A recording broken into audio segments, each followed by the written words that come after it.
भाजपचे नेते मोहित कंबोज यांनी एक सकाळीच एक ट्विट केलेलं आहे। त्या ट्विटमध्ये खरं तर नवाब मलिक यांचे पुत्र फरहान मलिक यांच्यावरती जे काही त्यांनी पूर्वी दस्तावेज दिलेले आहेत त्याच्यावरती ईडी खरं तर कारवाई करणार आहे असं त्यांनी ट्विट केलेलं आहे। भाजपचे नेते मोहित कंबोज आपल्यासोबत आहेत। सर, आपण ट्विट केलं, नक्की नेमकं काय सांगू इच्छितात या ट्विटच्या माध्यमातून? देखिए, दामाद जिसका ड्रग पेडलर, बेटा जिसका 135 करोड़ रुपए का यूनियन बैंक ऑफ इंडिया का जिसने फ्रॉड किया, और बाप जिसका 1993 बॉम्ब ब्लास्ट के आरोपियों के साथ उसने प्रॉपर्टी खरीदी, ये पूरा परिवार एंटी सोशल है।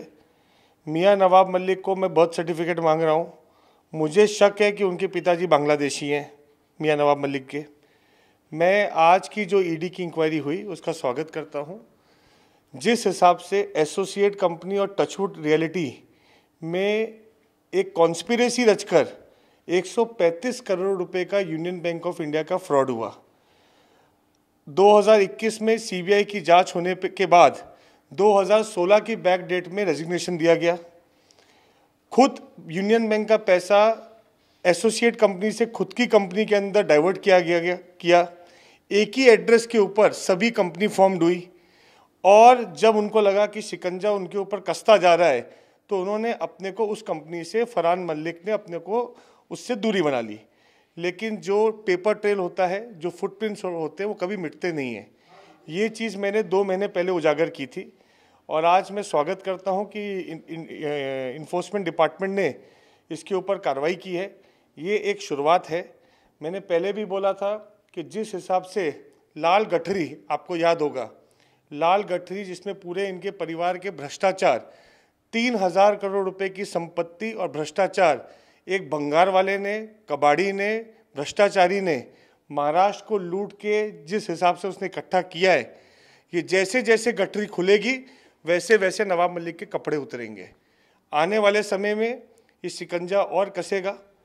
उनको जवाब देना पड़ेगा किस तरह से उन्होंने भ्रष्टाचार किया है, किस तरह से उन्होंने 1993 के आरोपी की प्रॉपर्टी खरीदी, किस तरह से उन्होंने जुहू से लेकर बैंड्रा से लेकर वल्ली तक हज़ारों करोड़ रुपए की संपत्तियां बनाई, कितने प्रोजेक्ट बनाए, और बिना डिसएप्रोप्रिएट इनकम। एक लोकायुक्त में और आने वाले समय में हाईकोर्ट में, लोकायुक्त में भी और हाईकोर्ट में भी मैं पीआईएल फाइल कर रहा हूँ, कंप्लेंट फाइल कर रहा हूँ कि उनके इनकम से 1000 टाइम्स ज़्यादा उनके एसेट्स हैं। बिना इनकम के इतने गुना एसेट, एक गवर्नमेंट सबमिट गवर्नमेंट एम्प्लॉय जो आज संविधान की शपथ लेकर महाराष्ट्र का मंत्री है, बिना इनकम के उनके परिवार की इतनी एसेट कहाँ से बनी, इसकी सीबीआई की इंक्वायरी और जांच होनी चाहिए। तो आने वाले समय में इनको जवाब देना पड़ेगा, हर एक चीज़ का जवाब देना पड़ेगा।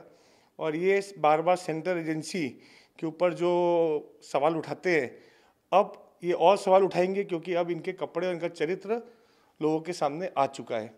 और मैं तो दरख्वास्त करूंगा कि जैसे उन्होंने समीर वानखेड़े के बारे में सर्टिफिकेट निकाले, ये आने वाले समय में और अधिकारियों के सर्टिफिकेट निकालेंगे। क्यों? क्योंकि ये खुद गुनाह में लिप्त हैं। और मैं राज्यपाल जी से भी दरख्वास्त करूंगा और माननीय मुख्यमंत्री उद्धव ठाकरे जी से भी दरख्वास्त करूंगा, ऐसा मंत्री, भ्रष्टाचार में लिप्त मंत्री को कोई अधिकार नहीं है महाराष्ट्र में मंत्री रहने का। इनका रेजिग्नेशन 2 महीने पहले ही लेना चाहिए था, लेकिन इसमें देरी हुई है। लेकिन आने वाले समय में अधिवेशन में ये सवाल जरूर उठाना चाहिए भारतीय जनता पार्टी के सभी एमएलए को कि कैसे एक आरोपी जिसमें इतने लोगों की जान गई, उनके साथ इसका व्यवहार है और उनके साथ इनका संबंध है। खरं तर आपण आरोप तर लावता आहात, परंतु ईडी कुठेतरी सूडबुद्धीने काम करते, सातत्याने ईडी टार्गेट करते सत्ताधारी पक्षातल्या महाराष्ट्रातल्या नेत्यांना, असं कुठेतरी त्यांच्याकडनं आरोप लावतात। त्यांनी अगोदर काल रात्री सुद्धा एक सूचक एक ट्विट केलेलं होतं की काही पाहुणे आमच्या घरी येणार आहेत, मी त्यांचा योग्य पाहुणचार करणार म्हणून असं देखील त्यांनी सांगितलं। देखिए, चोर की दाढ़ी में तिनका।